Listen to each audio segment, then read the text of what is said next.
Hoy tenemos la sesión 6 del curso, que es Violencia expresiva y la guerra contra las mujeres, un libro que acaba de publicar Traficantes, bueno, en realidad en el 2006, y que nos ha permitido desde la Fundación de los Comunes y Traficantes de Sueños tener otra vez aquí a Rita Laura Segato con nosotras y nosotros.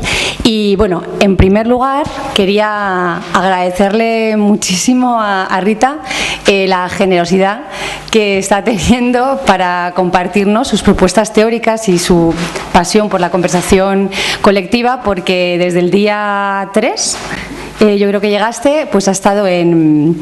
Hablé todo el tiempo, estoy cansada de hablar. Ha estado por lo menos en Sevilla, que yo sepa, en Málaga, en Madrid, en el Reina, en el Círculo de Bellas Artes, en la Escalera Caracola, hoy aquí, ayer en la Complutense. El domingo se va a Donosti, de ahí a Iruña, de ahí a Zaragoza, de ahí a Barcelona y por fin, ¿no? Y ya supongo que harta de nosotras, el domingo coge un avión a Sao Paulo. Entonces, en primer lugar, os quería pedir como un aplauso de bienvenida porque realmente se lo merece.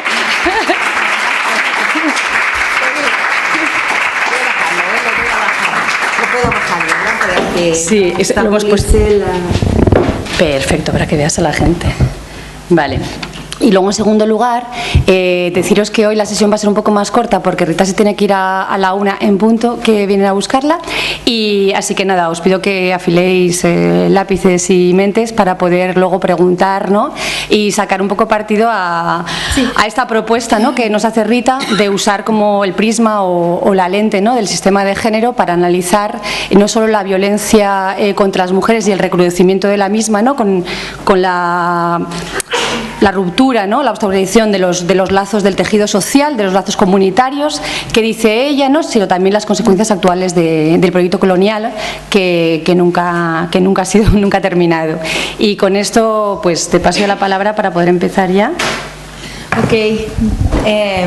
Entonces, no me molesta que haya una conversación, al contrario me ayuda. Si quieren interrumpirme y preguntarme, lo que me propuso Marisa es que hable de la violencia expresiva, y Álvaro ayer también me sugirió que haga algún hincapié en la idea de la segunda realidad. ¿Fuiste vos? Sí. Ya, sí.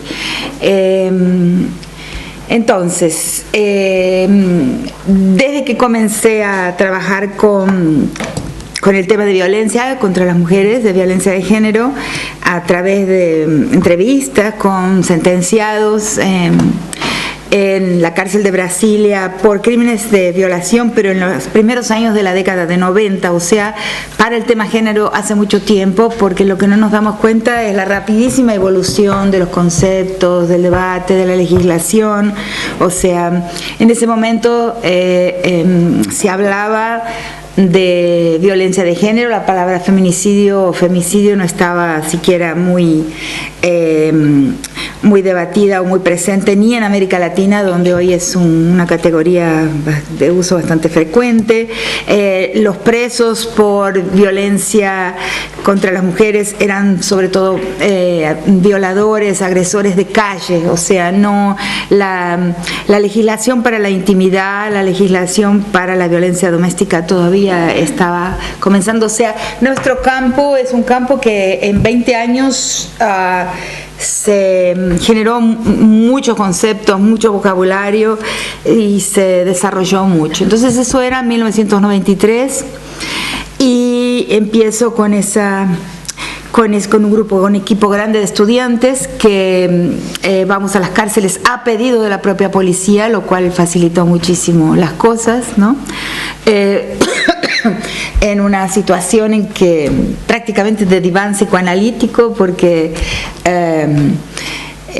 como fue un pedido de la propia gobierno de la ciudad y de un coronel de la policía, pudimos exigir todas las condiciones, o sea, tiempo, entrevistas con los presos sin que estuvieran presentes los guardias carcelarios dentro de la habitación, lo cual es rarísimo, almohadones en el piso, o sea, tenía todo, era toda una ambientación que permitió, ¿no?, larguísimas conversaciones con cuyas sentencias estaban cerradas, o sea, cuya cuyos procesos ya estaban cerrados. O sea, y una de las cosas que le dije a mis estudiantes y pactamos entre todos es que antes de cada entrevista, las entrevistas fueron de muchos días, de muchas horas, le dijésemos a todos los entrevistados que nada de lo que dijeran los iba a perjudicar, sería para perjudicarlos, pero algo más importante todavía, que nada de lo que dijeran serviría para ayudarlos. Y eso fue central porque quien ha trabajado en cárceles sabe muy bien cómo, claro, naturalmente, ¿no? El preso siempre busca ayuda, ¿no? Y ahí en la cárcel hay algo que no tenemos del lado de afuera, que es el tiempo. Entonces, al decir que no los ayudaríamos, que la única ayuda que podrían conseguir de nuestra investigación, el único rédito, era la inteligibilidad, o sea, poder entender qué pasó. Y lentamente también nos fuimos dando cuenta de varias cosas que las creo por su reiteración, o sea, porque los entrevistadores fueron muchas personas diferentes y se reitera esta idea de que el violador, o sea, queda tan perplejo frente a su acto como alguien que lo lee en el diario el día siguiente, o sea, como alguien que lee la noticia de esa violencia. No es un crimen transparente, no es un crimen cuya inteligibilidad es fácil. A nosotros nos parece, porque lo entendemos como un servicio, o sea, como el robo de algo, como el robo de un servicio, o sea, porque tenemos muy inculcada la idea de una libido masculina, de un desborde masculino, de un deseo sexual incontenible de los hombres por el cuerpo de las mujeres que necesitan. Inclusive he visto autores muy sofisticados que escriben sobre las guerras, que escriben sobre las nuevas formas de la guerra y hablan todavía sobre la libido sexual de la tropa. Entonces, el tema que me pediste de la violencia expresiva es que lentamente surge de las muchísimas entrevistas a lo largo de más de un año, muchos días por semana, que no es esto, o sea, que el objetivo de la violación no es tomarse por la fuerza un servicio. O sea, y de ahí surge esa idea de que no se trata de una violencia instrumental, utilitaria, que no es para algo como un robo. Claro que todo es para algo, pero si no es utilitaria en el sentido en que comprendemos la utilidad, no es porque el hombre necesita del cuerpo de una mujer. Esa es mi conclusión. Puede haber, acepto que haya personas que discorden, pero lo escuchamos salir, este discurso está presente en prácticamente todo lo que escuchamos. Entonces de ahí surge una búsqueda de entonces qué es, ¿no? Si es tan difícil, si es ininteligible para el mismo sujeto que lo cometió, que lo ve inclusive con su propia desintegración. O sea, hay en mi texto, en un libro anterior que se llama Las estructuras elementales de la violencia, que es el primer libro sobre violencia de género que escribí, yo uso una categoría de Lacan que es el passage à l'acte, que es como un grado más. Lacan tiene dos categorías para la expresión de un síntoma, que son dos grados, que representan dos escalas, dos niveles en la significación de un síntoma. La primera es el passage à l'acte, que es cuando el sujeto, en lugar de entrar en el discurso, inscribirse en el discurso, su deseo se inscribe en el acto. Y la segunda es una es el acting out y la otra es el passage à l'acte. El acting out es el actuar el síntoma. No soy psicoanalista, pero fui a estudiar esto para poder vertir en un concepto universalizable, inteligible, lo que creo escuché en los testimonios de los presos. Pero el acting out es un grado más, donde el sujeto se desintegra en su acto. no se expresa, más que expresarse, se desintegra en su acto. Porque hubo algunos que dijeron que después de ese acto ellos sintieron la muerte, o sea, sintieron haberse desintegrado, haber desaparecido como sujetos, o sea, algo, además porque algo los atraviesa, o sea, no quiero con esto relativizar la responsabilidad. El tema de la responsabilidad es un tema complejo, la responsabilidad del sujeto es indispensable, pero digamos que hay algo que es un contenido social, es una pulsión que es anterior al propio sujeto, que atraviesa al sujeto y se manifiesta a través de él. Entonces utilizo esa categoría de pasaje al acto. No tiene nunca la vi traducida, pero es el pasaje cuando el sujeto se transforma en acto. Y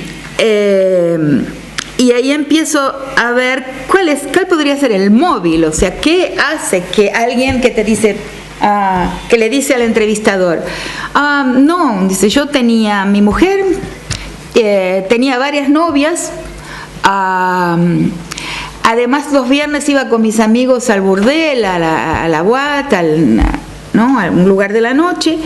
No puedo decir que tuviera ningún tipo de necesidad sexual, de orden sexual, de la que nuestro sentido común nos dicta como lo que está por detrás de un acto de apropiación de un cuerpo. No identifico eso en mí, no tenía esa necesidad, podía obtener sexo de muchas otras formas. Pero en determinadas circunstancias, una vez que eso me sucedió una vez, ¿no? Sobre todo en un contexto de estar en compañía, y esa es una dimensión fundamental de la violación, y ahí existe un texto clásico sobre violación de una norteamericana que se llama Susan Brown Miller, que se llama Against Our Will, o sea, contra nuestra voluntad. Y ahí se menciona, yo lo había leído en la fuente, digamos, cuando empecé a investigar este tema, un psiquiatra norteamericano llamado Menasher Amin, que realiza un descubrimiento central en esta historia del estudio de la violación. Y ese descubrimiento es que el sentido común, los medios, los juristas, los jueces,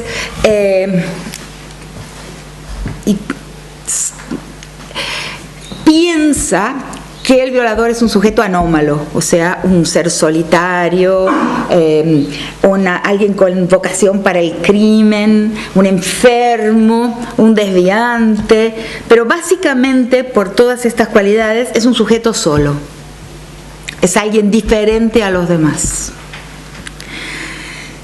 Y Menasher Amin, en los años 50, toma una decisión de hacer algo muy simple, pero que no se le había ocurrido a nadie antes, que es contar cuántas de las violaciones en un país de incidencia altísima, porque Estados Unidos, justamente los dos países más racistas, que son Estados Unidos y África del Sur, son los países más violadores, que tienen más incidencia de violación.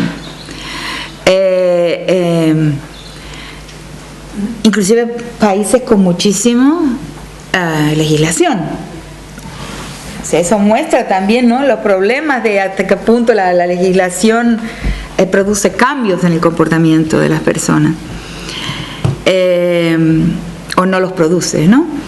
Y entonces contó y llega a la conclusión de que la mayor parte de las violaciones son realizadas en compañía, no están realizadas por personas solas. Entonces, todo el mito del violador desviante, del violador solitario, el feminismo hace mucho tiempo ya lo dio por tierra. O sea, el violador es un sujeto normal, que hace un acto normal en compañía, y cuyo acto, aunque no sea normalmente interpretado, verbalizadas sus razones, no pasen a la conciencia discursiva, en la conciencia práctica, ¿no?, las personas comprenden lo que fue hecho ahí, comprenden el acto, Cuando pasa la violencia al discurso, cuando pasa a la conciencia discursiva, conocen esas dos categorías de Giddens, ¿no? Conciencia práctica, conciencia discursiva. La conciencia práctica es un tipo de comprensión del mundo. Y la conciencia discursiva es cuando esa comprensión del mundo pasa a un análisis y pasa a la palabra. En la conciencia discursiva lo entendemos como los medios nos lo cuentan y como muchos análisis nos lo cuentan como el hombre incapaz de controlar su deseo. Pero en la conciencia práctica ese acto se entiende de otra forma, o sea, es un discurso, un enunciado socialmente compartido y en la práctica además compartido en el hecho por muchos de los violadores que no están solos, sobre todo los más jóvenes.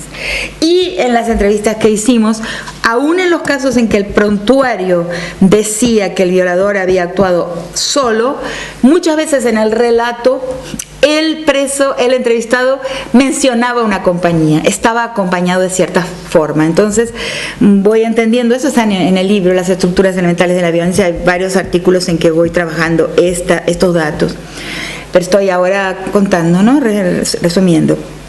Entonces, hablo de interlocutores en sombra, o sea, junto a ese sujeto están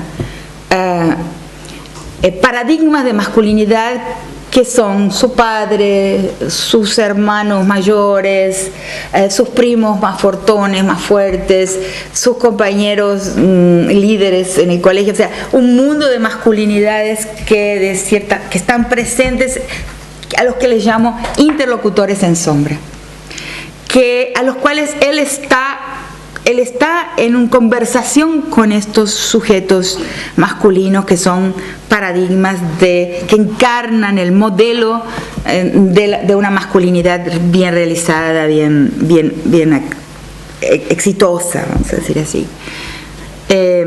Entonces ahí va surgiendo esta idea de que en realidad, y ahí sí es un paso, ahí me diferencio, bebo del feminismo la idea de que no es un sujeto anormal, no es un sujeto solitario, no es una anomalía de los hombres y de las personas, sino que sería, digamos, más la tesis jurídico-médica, ¿no? De que es alguien que debe ser medicalizado o de que es alguien que tiene que ser juzgado y condenado, sino que habría que comprender qué es lo que está en torno de ese acto. Y, en fin, porque ahí, como trabajé en la cárcel tanto tiempo, se me coloca una cuestión, una paradoja, ¿no? De ver el desastre que es la cárcel, o sea, el desastre que es comprender,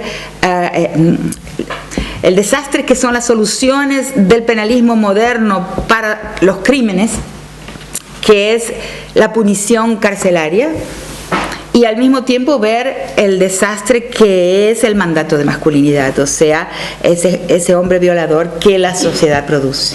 Entonces ahí eso es un problema a ser resuelto por todos, ¿no? Hace 2 meses fui a África del Sur, se organizó ahí un equipo, un laboratorio de pensamiento de feminismos anticarcelarios. Eso es bien interesante. Que son feminismos que piensan el problema de la violencia de género, pero también piensan el problema de la cárcel, que es lo que se me coloca a mí en esa situación, inclusive por ver a la situación de los que entrevistábamos, los sentenciados, que querían entender sus actos, o sea, querían relacionarse de alguna forma, aprender un camino de retorno al acto y de relación con ese acto para poder salir del acto, pero no tenían siquiera el vocabulario, no tenían la herramienta fundamental para la reflexión, que es la palabra. El preso es silencioso, es así encavernado, recluido en sí mismo, el vocabulario es un vocabulario de la cárcel, muy reducido. Entonces después les cuento, aunque no tiene que ver directamente con el tema, de percibir que mucha gente se convertía a la religión, sobre todo a protestantismo, que llegan a la cárcel para la obtención de un vocabulario que les sirviera de camino hacia el bien, al poder decirse buenos. O sea, todo sujeto humano tiene necesidad de poder decirse bueno, ¿no? De poder encontrar un camino a su redención en vida. Entonces, la Biblia que los evangélicos ofrecen en la cárcel es más que nada un diccionario. La gente la usa como un vocabulario en las cuales pueden pavimentar un camino verbal en dirección al bien, al ser buenos, ¿no? Entonces lo que hicimos en el momento siguiente, después de esa fase de la investigación, es hacer otro proyecto que se llamó El Derecho Humano a la Palabra en la Cárcel, y llevar 8 géneros, 8 eruditos y 8 populares, con especialistas que no eran solamente voluntaristas, o sea, personas que querían hacer un trabajo voluntario beneficente. No, buscamos 4 grandes representantes en la ciudad de Brasilia, que es una ciudad pequeña, del guión de cine, de la crónica periodística, de la poesía y del cuento, y 4 géneros populares que son el desafío, como se llama en portugués, que son la improvisación cantada, que son samba, ¿no? El otro era títeres. El que más funcionó es títeres. Mamulengo se llama en una tradición nordestina de Brasil, porque en el títere la persona puede decir sobre sí lo que no puede decir ella misma. No puede decir yo hice esto, yo hago esto, pero en el títere lo puede decir. O sea, el desdoblamiento en la figura del títere fue lo más interesante de todo. El títere hacía unas cosas terribles, o sea, ahí se puede decir en el otro, como otro, ¿no? En un desdoblamiento del yo. Y la cuarta era, fueron 4, y rap, naturalmente, que ellos ya tenían en la cárcel. Entonces, y ahí hicimos oficinas de la palabra, de manera en que las personas pudieran tener un instrumental, una herramienta verbal, sin necesidad del enyesamiento y la captura de la Biblia, ¿no? Para poder inocentarse, para poder, no, y ahí, bueno, es muy complicado, no voy a tratar, pero ¿qué es el inocentarse, no? Porque el preso se inocenta de varias formas, o sea, tiene lo que llamo, usando un término del fútbol, esos son otros textos sobre cárcel que no hacen parte, el drible de la responsabilidad. Primero le llamé el drible de la culpa y después me fui dando cuenta que se trataba del drible de la responsabilidad, que son conceptos totalmente diferentes, ¿no? Porque la culpa precede al acto. O sea, la persona en el acto confirma una culpa que ya tenía. El sujeto culposo, por una serie de características de su hogar, de su medio, en fin, es culpable y en el acto lo confirma, ¿no? ¿Se entiende? Porque hay muchísimo para decir, es un esbozo, hace una cantidad de tiempo pensando estas cuestiones. Pero la responsabilidad no, la responsabilidad es el concepto fundamental, o sea, hacerse cargo de lo que uno hizo y poder entenderlo y responder por lo hecho, aunque sea un acto terrible. Entonces la culpa está en el tiempo, la culpa es parada en el tiempo. Entonces vos tenés un sujeto que dice, bueno, por ejemplo, las entrevistas con presos norteamericanos, hay un libro de una autora que se llama Diane Scully, Scully. Esta mujer es estudiosa de la violación, tiene una publicación, un libro con entrevistas a presos del norte. Ellos tienen un tipo de drible de la responsabilidad que se encuentra raramente, que encuentra en poquísimos casos de los que yo estudié en Brasil, pero que también es un drible de la responsabilidad. Y me van a entender, ahí entra Ricoeur, entran varios filósofos que hablan del tema de la responsabilidad, que tiene que ver con el tiempo del sujeto. El preso norteamericano en las entrevistas de ella es esencialista, dice, sí, hice eso y soy eso. En su enunciado sobre el hecho no entra el tiempo, está congelado ahí. Hice eso y soy eso. Eso también es un drible de la responsabilidad, porque la verdadera responsabilidad es decir, hice eso y estoy caminando. y existe el tiempo, y existe mi trabajo como sujeto. O sea, algunos de los... Mapeé entre los entrevistados 8 dribles. El que se congela en su acto, entonces hice eso y soy eso, no sirve tampoco. Porque no es solo... eso serviría, ¿no? La verdad es que lo escribí hace tanto tiempo y abandoné ese camino, pero creo que sirve para hablar inclusive sobre los crímenes políticos y todo. O sea, hay una manera de confesar la culpa que no es responsable. Es simplemente to do away, ¿cómo se diría eso? Hoy no me salen las palabras. Claro, es lavarse las manos decirlo, pero lavarme las manos sobre un hecho que ya pasó y que no puedo modificar. Entonces, muchos de los convertidos a las iglesias evangélicas, uno les preguntaba, ¿y qué pasó? Dicen, no sé, porque yo soy otro, renací en Cristo. Es lo mismo. O sea, el born again, el nacido de nuevo, es alguien que también comete ese tipo de drible de la responsabilidad, porque no se hace cargo de su historia, o sea, de su tiempo en la vida, no recupera, ¿no?, su acción y no la trabaja en el tiempo. Entonces, pero hay otros, en Brasil son muy comunes, por ejemplo, era el diablo, era una pombagira, era una entidad, o el alcohol, o la droga, un mal amigo. Las personas se van como esquivando su relación con el hecho.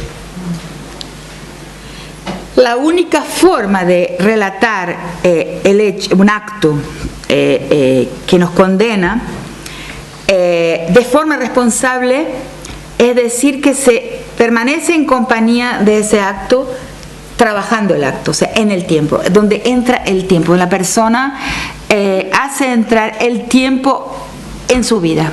Y el tiempo es un tiempo de transformación. Bueno, entonces este texto que se llama... nunca lo publiqué. Sí, pero está en mucha gente lo cita, pero de internet. Se llama...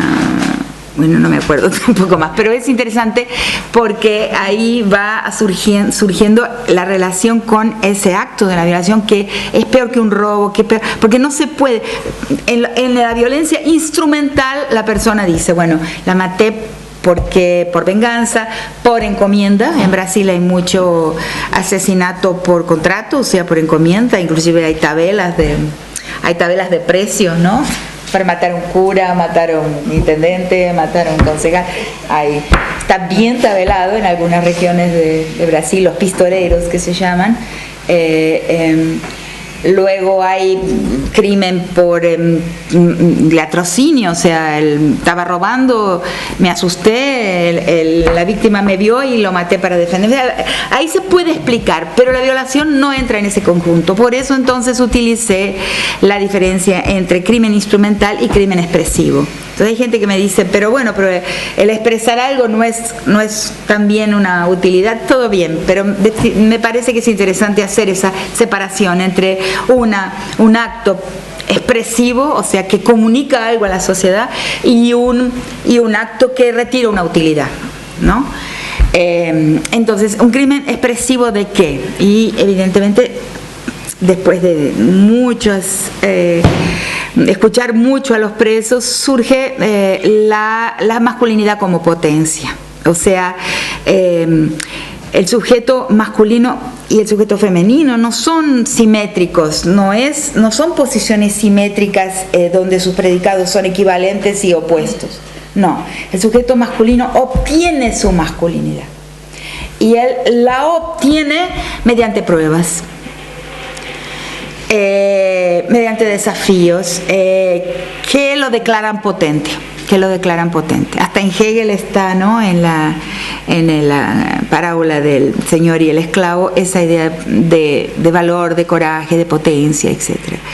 Entonces, esa prueba tiene que ser dada ante los pares. Entonces, ahí surge esta idea con que complemento la tesis feminista de la relación agresora-agredida, o sea, sujeto masculino, posición femenina, y digo que en realidad no existe ese eje, que el feminismo como que se ha focado en él y que nos ha llevado a otros problemas, como es, por ejemplo, la guetificación de la cuestión de la mujer.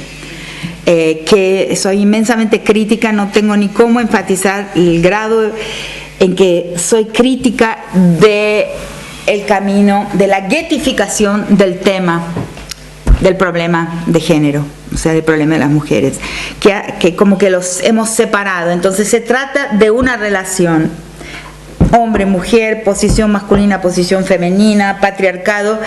Esta relación no puede ser separada de un contexto muchísimo, no puede ser pensada sin complejidad. Quizás esa es lo que caracteriza más mi pensamiento. Tiene que ser pensada complejamente. Al guetificar nuestro tema y volver siempre a la cuestión de que la agresión a la mujer es solamente una agresión a la mujer y no otra cosa, nada más, perdemos de vista dimensiones importantísimas para volver inteligible el acto.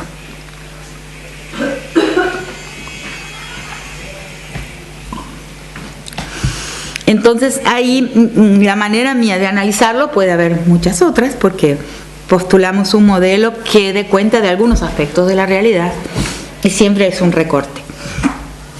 Es que no existe solamente un eje que es el eje de agresor-agredida, pero existe otro eje tan importante como ese y quizás más importante todavía, que es el eje de la relación del agresor con sus pares, con los otros hombres, con su cofradía, con su hermandad, con su escuela, con su club, con su asociación, como le quieran llamar, con su vecino, con su lo que sea, pero que es un eje horizontal de pares, donde él tiene que mostrarse capaz de ocupar una posición ahí.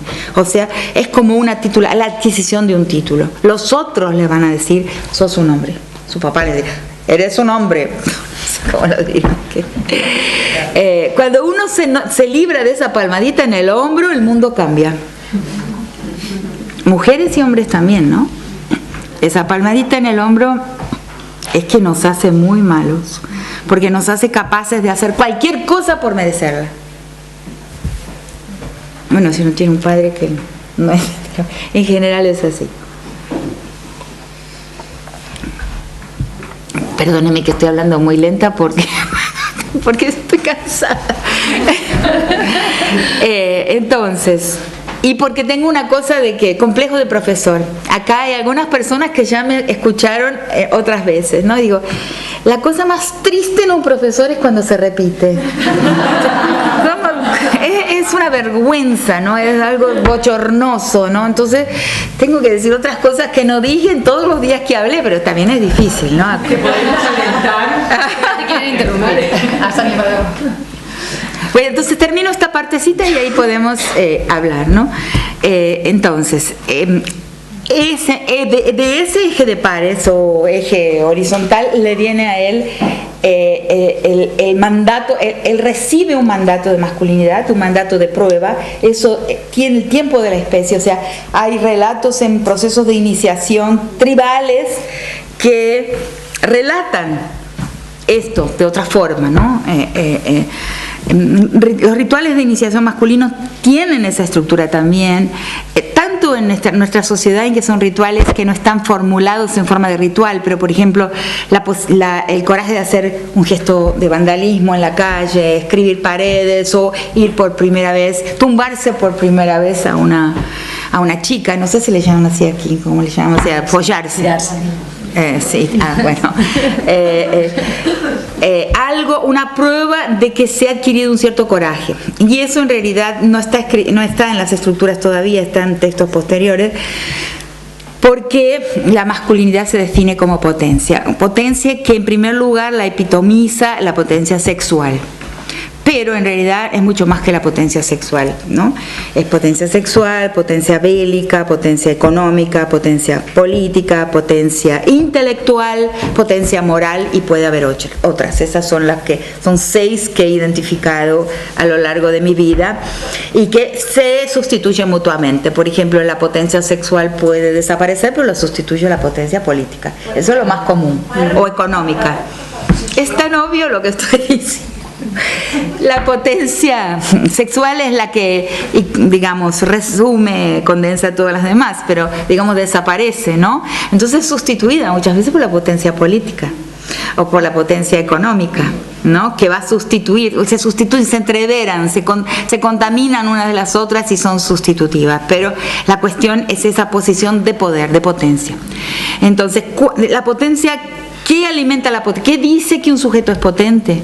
En este esquema, en este modelo, es un tributo que fluye de la posición femenina a la masculina, en forma de admiración, en forma de subordinación, en forma de subserviencias de varios tipos, en forma de cuidado.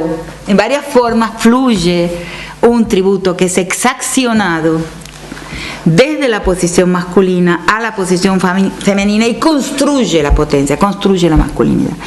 Cuando esto no se realiza por las buenas o en tiempos de paz, diría Catherine McKinnon, por ejemplo, en condiciones de paz, se hace en condiciones de guerra, en condiciones de conflicto, o de violencia. Por eso los jóvenes violan más porque tienen más y son mucho más crueles. Cualquier policía lo dice, cualquier juez lo dice, que las violaciones de jóvenes, de maras, de pandillas, ¿no?, de gangs, son muchísimo más crueles, porque ahí hay un exhibicionismo de potencia ante el ojo del otro.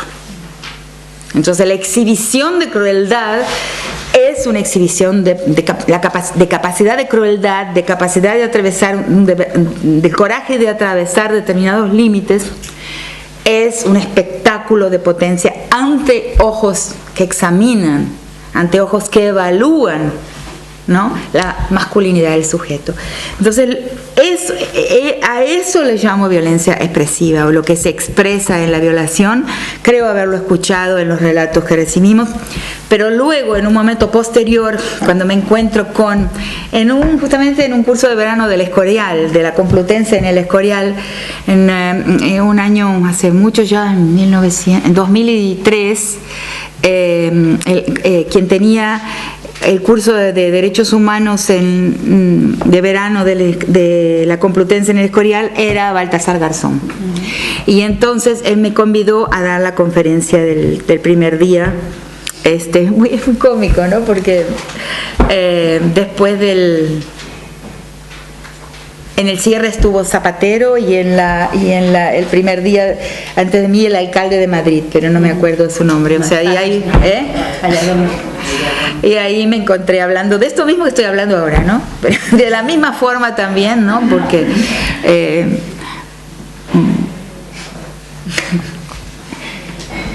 igual.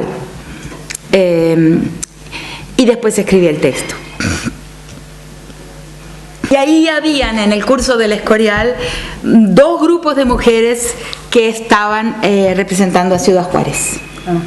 Porque entre las cosas buenas que Garzón hizo, lo de la cuestión de los vascos, yo no estoy muy de acuerdo, en ese momento no tenía mucha información, pero sí ha colaborado con nuestros países, con América Latina, en la búsqueda de los genocidas militares, y también fue a hablar con el presidente Fox de México para pedir el fin de la impunidad en Ciudad Juárez después de ese encuentro en el Escorial de 2003. Entonces ahí había dos grupos de mujeres, unas norteamericanas, chicanas, y otras de Ciudad Juárez y otras de Ciudad de México, que cuando empiezan a escuchar entonces exponen la situación de Ciudad Juárez, y concluimos entre todas que la estructura de la masculinidad es la estructura mafiosa, que ese esquema, ese esqueleto de relaciones, esos pactos, el pacto de la masculinidad y el mandato de masculinidad tiene una analogía precisa con el pacto mafioso y la manera y la fisiología mafiosa. Ahí quería llegar. Entonces quizás podemos, si quieren, Entonces ahí escribo y ahí paso a Ciudad Juárez. Al poco tiempo, de 2003, en 2006 voy a Ciudad Juárez y voy a aplicar la metodología, vamos a decir así, la estrategia interpretativa que aplico al discurso de los presos a comprender los crímenes de Ciudad Juárez, y ahí se origina la escritura en el cuerpo de las mujeres asesinadas. Es una escritura, es una expresión. Es como el cuerpo de las mujeres es un bastidor en el que se inscribe la potencia del hombre y de la mafia. Se inscribe entonces la potencia jurisdiccional, o sea, la soberanía sobre un territorio. Entonces, por eso se consolida, digamos, lo que digo en el texto sobre Ciudad Juárez es lo siguiente, que el problema es que cuando se transforma, se estabiliza una lengua, un lenguaje, se automatiza. De todos los comportamientos humanos, de todos los comportamientos culturales, el lenguaje es el más automático de todos, el más estabilizado de todos, el que cambia más lentamente. Entonces, cuando se estabiliza una manera de decir algo, por ejemplo, de decir tengo poder, es muy difícil de cambiar, es muy difícil de modificar, porque se vuelve un automatismo, inclusive se vuelve un hábito, podríamos decir, se vuelve paisaje. Entonces, una autora, una violentóloga, como los hay extraordinarios en Colombia, el país donde están los violentólogos más alucinantes, naturalmente, es Colombia, porque es un lugar donde es necesario pensar la violencia durante mucho tiempo, ¿no? Y hay una autora, María Victoria Uribe, que escribió un libro, no me acuerdo el nombre en este momento, pero está en internet analizando, ¿no?, la violencia colombiana, y me dice, pero lo que estás diciendo es tremendo, porque estás diciendo entonces que la violencia es un lenguaje que se estabiliza, que se automatiza, entonces lo difícil que es cambiarla cuando se instala una forma de enunciar algo, se instala como lenguaje, se automatiza como lenguaje. Y bueno, esa es mi posición, ¿no?, para Ciudad Juárez, y luego también de ahí es mi posición también para lo que llamamos las nuevas formas de la guerra. ¿Por qué la guerra se feminiza en el momento? Porque las guerras hoy son, como muchos autores dicen, la guerra se ha feminizado, o sea, hoy la guerra se hace en el cuerpo de las mujeres, no es que se apropia, se anexa el cuerpo de las mujeres como territorio, como fue en las guerras, en la historia de la guerra, desde las tribales hasta la Segunda Guerra Mundial, pero es peor que eso, o sea, se hace la guerra en el cuerpo de las mujeres. Las mujeres es el territorio de la guerra, que es distinto, o sea, es una inflexión en una historia, hay una discontinuidad en la historia de la guerra, y hay lo que muchos autores están llamando una guerra feminizada hoy, o sea, donde se mata a la mujer para destruir un pueblo, para destruir una comunidad. Entonces se ve en Guatemala de una manera casi transparente, o sea, se ve que es de manual, se ve que hay una orientación clara del soldado. Eso se ha dicho para los pueblos musulmanes. Los pueblos musulmanes son patriarcales, ya lo sabemos, ¿no? Son la supremacía masculina, el prestigio del hombre, pero no son pueblos violadores. Entonces, cuidado por confundir todas las cosas. No es lo mismo ser patriarcal que usar la violación como arma para destruir cuerpos y comunidades. Son dos cosas muy distintas. A veces los feminismos las confunden y las ponen en el mismo lugar. Entonces, los pueblos indígenas, por ejemplo, en Guatemala, donde había un reclutamiento forzoso de indígenas, a veces para el ejército represor, hay un manual, lo cito en mi peritaje para Guatemala, que dice así, ¿no?: cuando el soldado muestre escrúpulos frente al cuerpo de la mujer o de los niños, será necesario trabajar esos escrúpulos para que pueda actuar adecuadamente. O sea, eso está escrito en uno de los manuales de la guerra guatemalteca. Quiere decir que, y además hay relatos, ¿no?, que recogimos de mujeres del tribunal en que participé, donde a veces el soldado no puede violar, es indígena, por ejemplo, y entonces hasta que consiga hacerlo, ¿no?, hay una determinada forma, porque es un arma, o sea, porque la violación es una manera de expresar poder, de aplicar el poder, de inscribir el poder, y no una acción resultante del deseo de la libido de la tropa. Eso es un error. Relación sexual es otra cosa, ¿no? Y inclusive, atención, para rescatar, ¿no? Y eso es una cosa que le consigo entender mucho más, porque es un proceso, ¿no?, de comprensión de un área muy oscura de la vida, muy oscura, no en el sentido de sombría, pero que se vuelve sombría en determinados contextos, que es la contaminación que en nuestro mundo colonial moderno ha sucedido entre el campo del acceso carnal, del acceso sexual y el daño. Y eso no es universal, ¿cierto? No tiene por qué serlo. No fue siempre en la historia así, no es en todos los pueblos así. Y ahí es que uno puede comprender la diferencia entre erotismo y pornografía. El ojo pornográfico es el ojo científico, es el ojo colonial de la conquista, de la colonización, es el ojo cartesiano, donde hay un cuerpo, una cosa, donde el ser humano es al mismo tiempo voluntad, conciencia y cosa. Entonces, donde puede ser cosificado, donde es posible la cosificación de un cuerpo. Y no en toda sociedad la cosificación existe. Es necesario haber un mundo de mercancías, ¿no?, para que la cosificación pueda suceder, pueda ser procesada. Entonces, sí.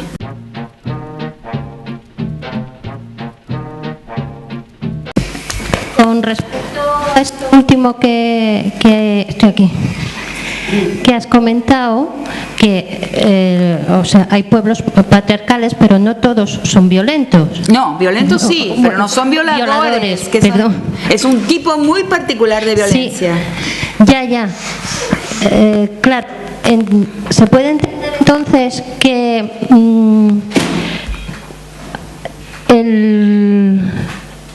el violar el cuerpo de la mujer es una forma de sentar la acumulación, o sea, la violación se desarrolla más, por decirlo así, en sociedades donde el capitalismo está más asentado que en sociedades precapitalistas. No sé si me explico. Entiendo. Dos personas más y...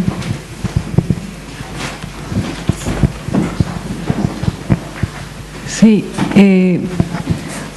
¿podrías abundar un poquito más entre lo que es el mandato de masculinidad y los códigos mafiosos? Que me parece fundamental lo que has dicho ahí. Y un comentario, es decir, ¿es creernos en un rango superior pensar que la violencia contra la mujer por el hecho de ser mujer? Porque por lo que a mí me está impactando mucho lo que estás diciendo, y realmente creo que por lo que dices es la violencia del hombre por ser hombre, más que contra la mujer por ser mujer, ¿no? Es decir, sería nada más que un objeto que le permite ser hombre.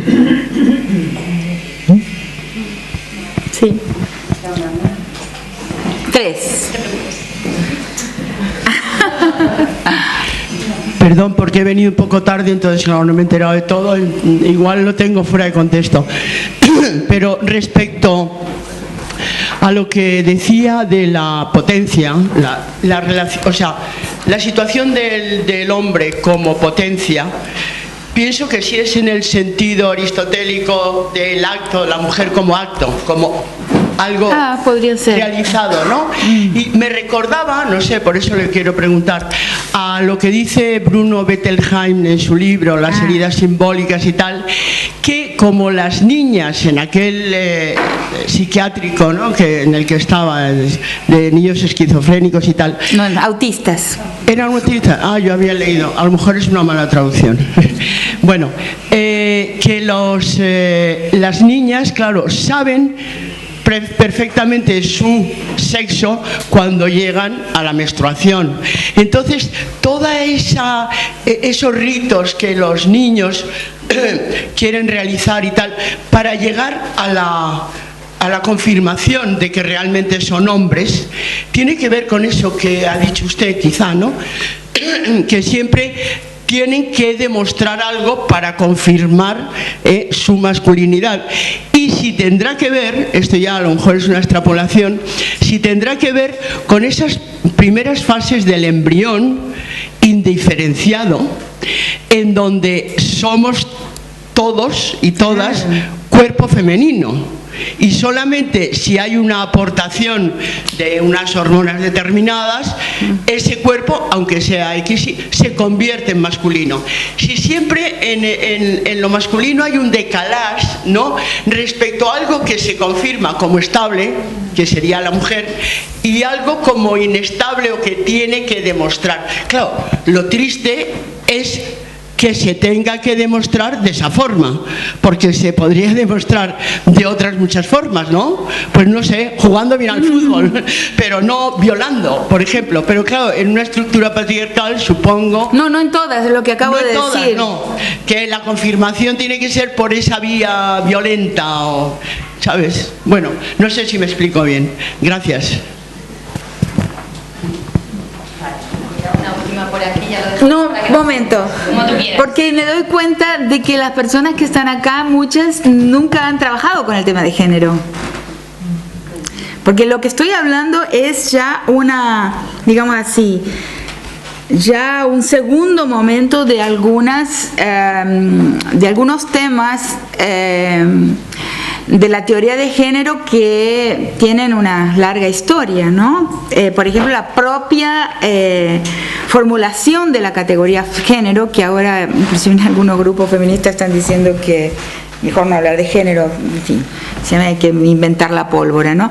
El género justamente como categoría aparece cuando se desesencializa lo que es ser hombre y ser mujer.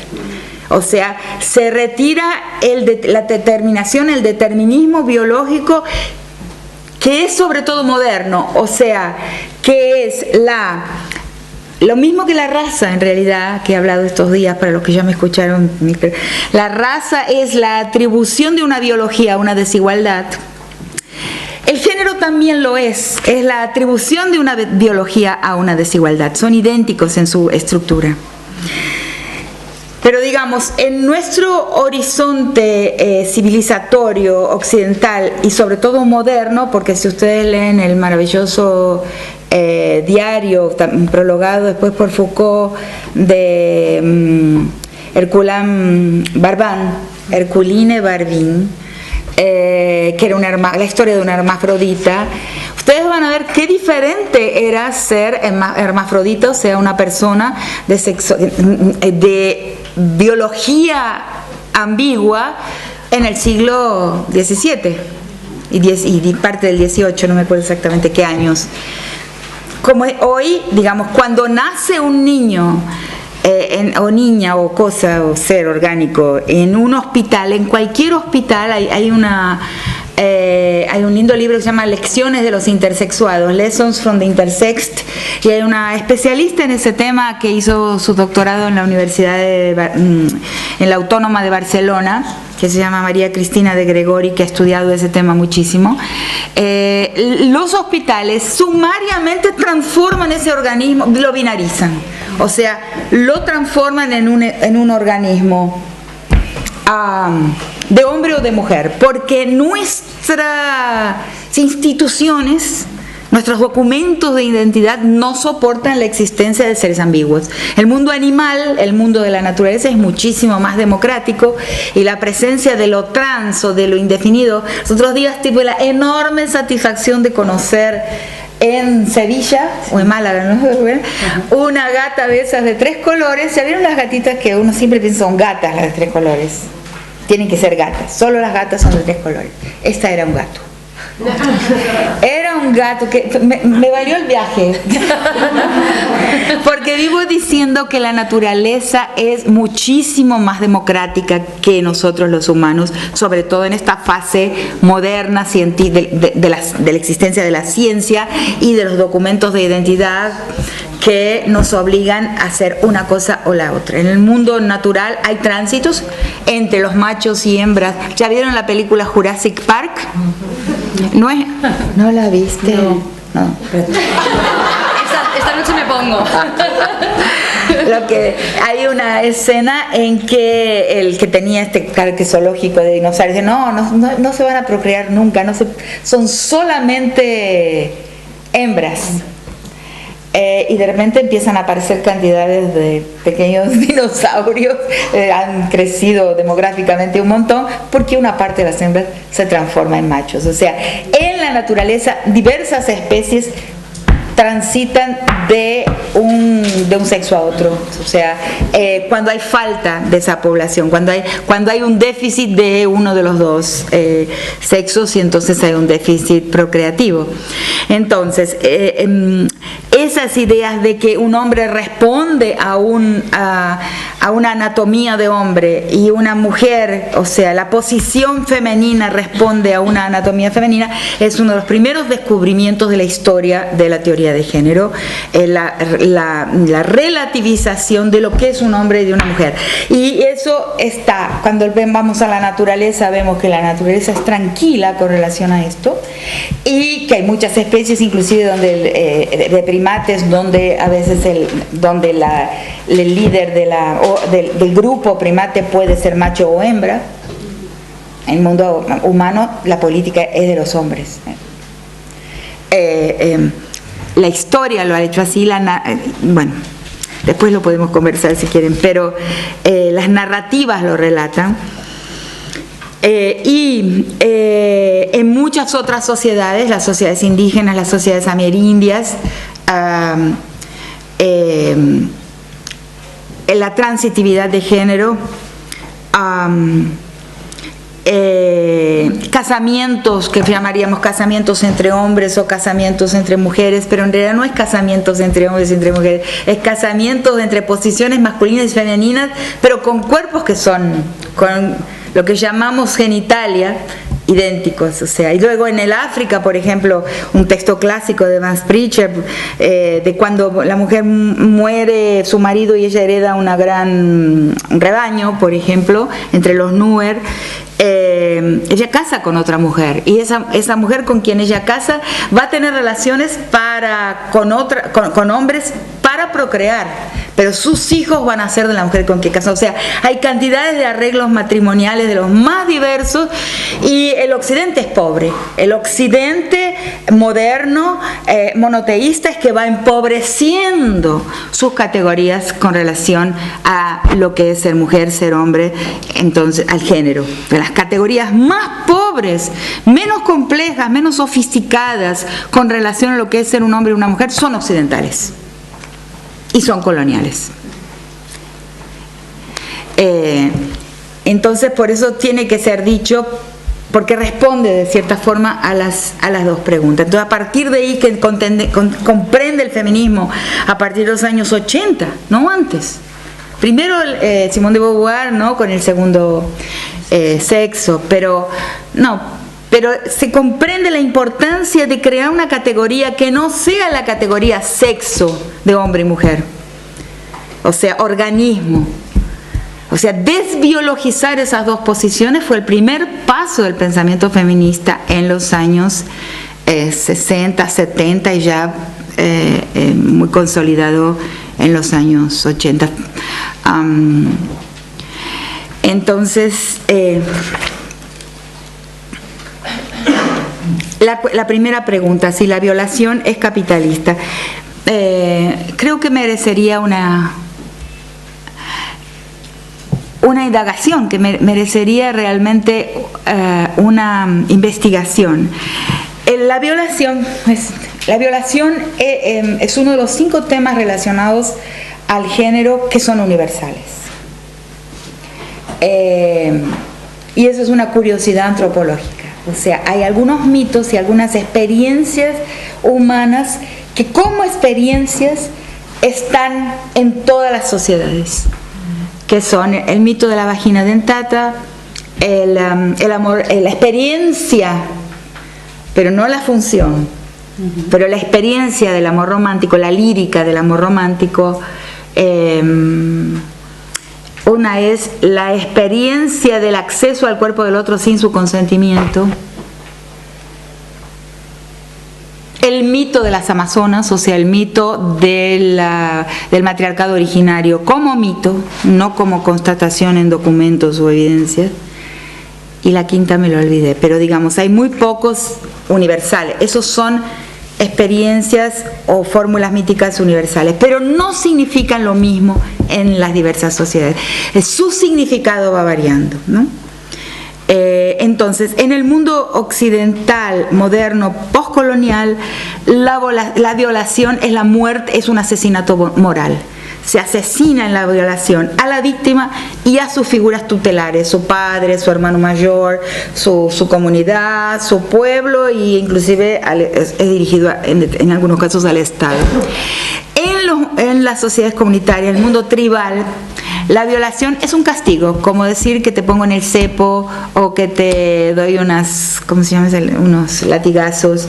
Es un castigo físico, pero no es el asesinato moral de la víctima, porque el significado de la sexualidad es otro. Eso yo lo fui descubriendo muy recientemente y está en ese artículo, en uno de los capítulos del libro La crítica de la colonialidad en 8 ensayos, que se llama El sexo y la norma. Y porque como antropóloga fui reuniendo una cantidad de ejemplos que no todos están ahí colocados. Por ejemplo, les cuento un ejemplo cómico, porque para divertirnos. Porque a mí me quedé perpleja cuando lo escuché contando en un congreso por una antropóloga, y después lo cito de su texto escrito. Una antropóloga que está citada ahí, no me acuerdo el nombre, joven, hace trabajo de campo en los Matís, que es un remoto, o sea, ella toma un avión grande, digamos San Pablo a Manaos, un avión pequeño de Manaos a una ciudad menor del estado de Amazonas, y de ahí va 6 días por la selva en un barquito por diferentes afluentes del Amazonas hasta llegar a la aldea en que ella hace su trabajo de campo, que son indígenas Matís, y que ya está cerca de la frontera amazónica con Colombia, cerca de Leticia, que es la frontera colombiana con Brasil. Entonces esa aldea ahí tiene un combustible, que es un combustible que yo nunca lo había escuchado nombrar, lo usan después cuando anochece, y van a veces por los ríos también hasta Leticia, la ciudad colombiana, que es la ciudad más próxima de esa aldea, pero que ya es colombiana, en la frontera de Colombia con Brasil. Es remoto, pero remoto. Entonces ella llega y va a escribir un artículo sobre antropología reversa, que es una de las modas metodológicas de la antropología, donde los indígenas entrevistan, o sea, le preguntan cosas al antropólogo, ¿no? Le preguntan cosas al antropólogo sobre su propia sociedad. Entonces está ahí cuando llegan unos hombres que vuelven de Leticia y traen una cantidad de videos. Y tienen un proyector, ponen al anochecer este combustible que produce electricidad, y ven videos. Entre esos 3 videos hay 3 que son pornográficos. Entonces ella relata, pero es una cosa impresionante. Ella relata los ancianos, las ancianas, los adultos, las adultas, los niños, todo el mundo, toda la aldea a las 6 de la tarde se sienta adelante y ve las películas. Y entonces ella se da cuenta de que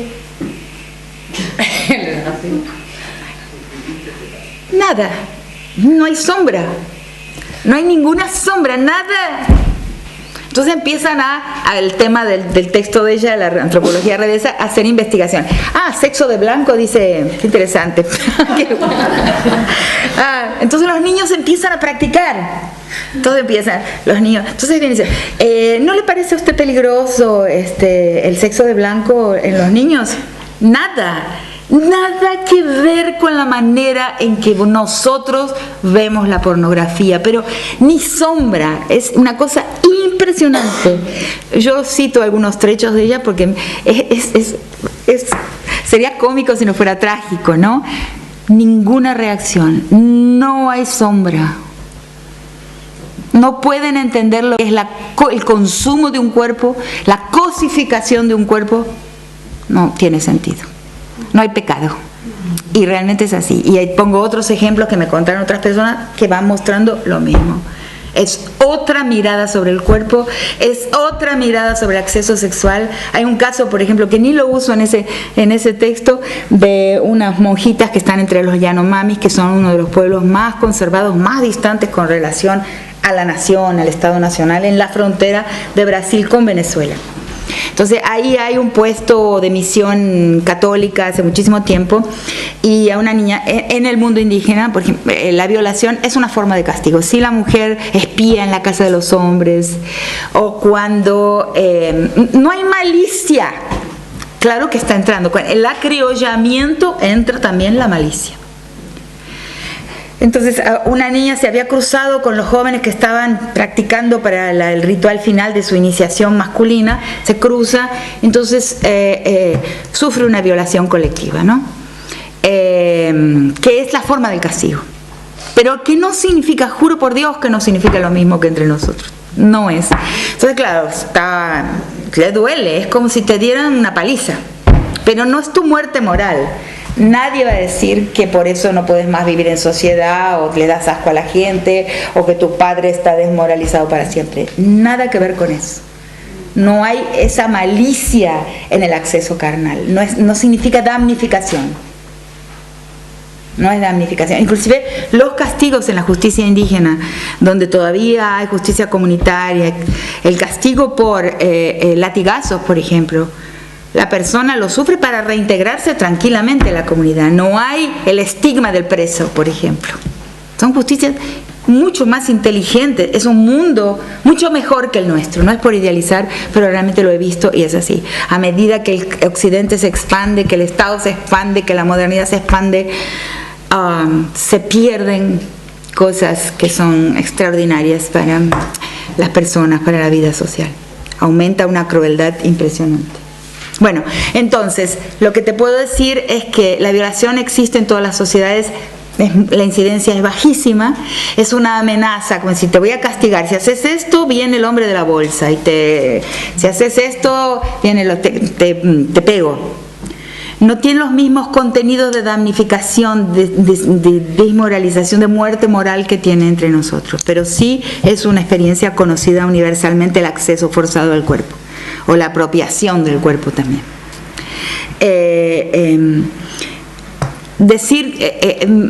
Esa visión pornográfica y objetificadora del cuerpo creo que es capitalista, o sea, el cuerpo mercancía, la naturaleza mercancía, la naturaleza cosa.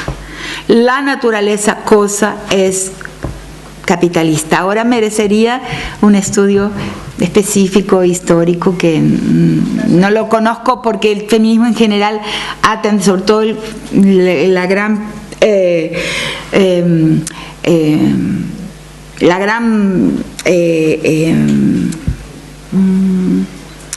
dominancia, digamos, la gran influencia del feminismo europeo, del feminismo blanco y del feminismo eurocéntrico, ha tendido a unificar, a deshistorizar y a unificar el problema de la mujer, ¿no? En el planeta, entre sociedades diferentes y en la historia. O sea, como un problema único. Entonces, una de las cosas más difíciles con la cuestión de género es historiar, o sea, colocar la historia al mismo tiempo que ver las dimensiones comunes, ¿no? La otra pregunta del mandato de masculinidad y de los códigos mafiosos, claro, porque en el código mafioso el pacto del poder es un pacto que tiene las mismas características. O sea, por ejemplo, el demostrar, para ser un miembro de una mafia, y eso lo han dicho autores para las mafias italianas, y, ¿cómo se llama? El autor del Padrino, sí, eso. Pero bueno, yo cito en el ensayo, otros autores también, que es indispensable mostrar la capacidad de crueldad. Y esa capacidad de crueldad de periodos anteriores se realizaba en capacidad de crueldad sobre el cuerpo de un hombre, o sea, a veces inclusive con la obligación de matar a alguien de tu propia familia. O sea, para ser parte de una logia mafiosa era necesario demostrar una capacidad de crueldad. Eso es semejante y análogo a el coraje de ultrapasar ciertos límites para ser hombre, enfrentar la muerte, ¿no? Entonces, por eso argumento, y está en el libro, está más argumentado que ahora, que lo que estoy consiguiendo hacer ahora, esta analogía entre las dos estructuras. Pero son pactos de poder, pactos secretos, pactos que demandan una víctima sacrificial, y en eso se parece mucho a la masculinidad y la mafia.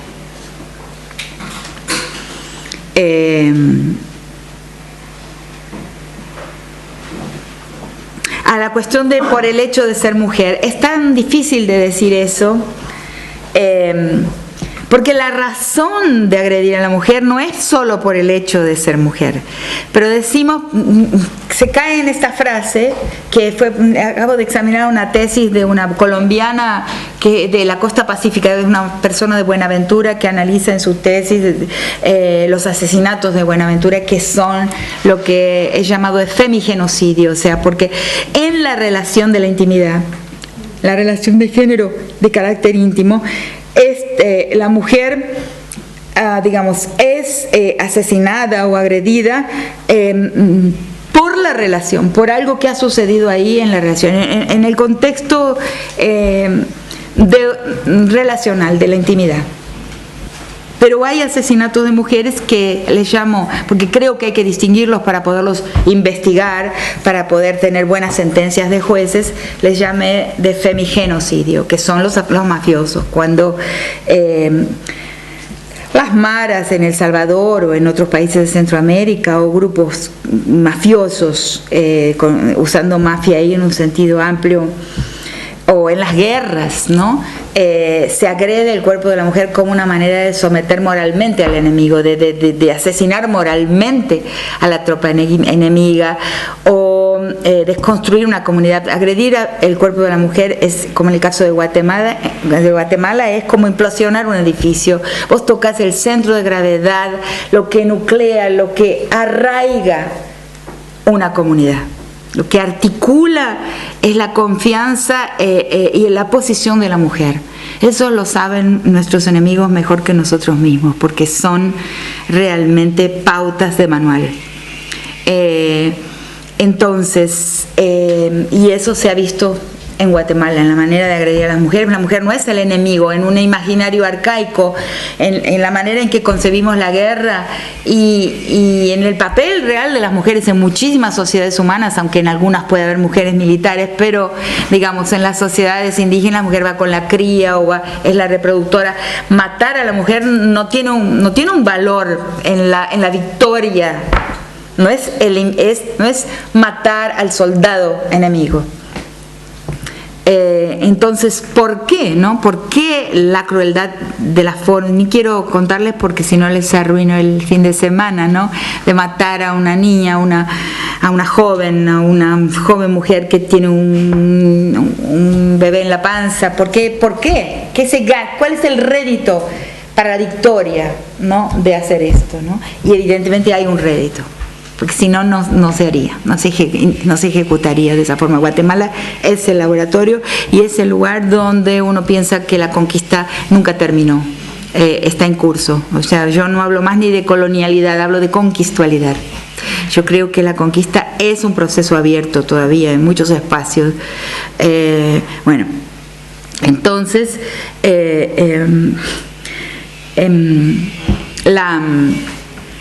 no se la mata por ser mujer, sino se la mata porque se mata ahí un papel articulador del tejido comunitario, uno de los nudos del tejido comunitario. Pero decimos que murió solo por ser mujer porque no murió por su relación de intimidad con nadie. Esa tesis que examiné, la autora dice, no es solo por ser mujer, y es verdad. Eso es una frase, tenemos que tener cuidado con los clichés, con las fórmulas, como los crímenes de odio también, ¿no? Que en realidad transforma, decir que alguien mata por odio es traducir a lo psicológico, a lo íntimo, a lo psicoanalítico. Yo nunca uso esa expresión. Es posible que el que mate te esté odiando, pero es posible que se sienta obligado a matar. O sea, entonces universalizar una emoción es muy norteamericano para mí. Emocionalizar los crímenes. Ya me venido a buscar. Bueno, hoy voy a pasear. Ya me he venido a buscar, así que bueno, estamos por tener la otro día seguimos.